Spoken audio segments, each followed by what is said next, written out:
তো চলে আসলাম দুপুরের থালি সাজিয়ে নিয়ে। তো দেখুন কাছ থেকেই দেখা, এই যে পালং শাকের ঘন্ট করেছি। এই যে ডাটাওয়ালা পালং শাক আছে, এই যে সব ডাটাওয়ালা পালং শাক, তাই ঘন্ট করেছি চালের গুঁড়ো দিয়ে। আর এদিকে পাঁচমিশালি সবজি, কাঁচা টমেটো সব দিয়ে, ওলকপি আছে, ফুলকপি, আলু, মূলো সবই আছে, ওই দিয়ে একটা তরকারি। তো আজ এখন আমি খাওয়া শুরু করব। এটা কালকের তরকারি বেঁচেছিল একটু, তাই নিয়ে আসলাম। তো একটু খেয়ে দেখাই আমার পালং শাকের ঘন্ট কেমন হয়েছে খেতে।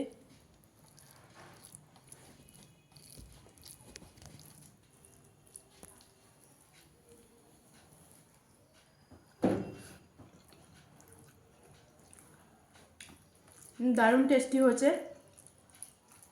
আপনারাও এরকম করে করে খেয়ে দেখবেন, ভালো লাগবে। পালং শাকের এই শীষওয়ালা পালং শাক দিয়ে ঘন্ট।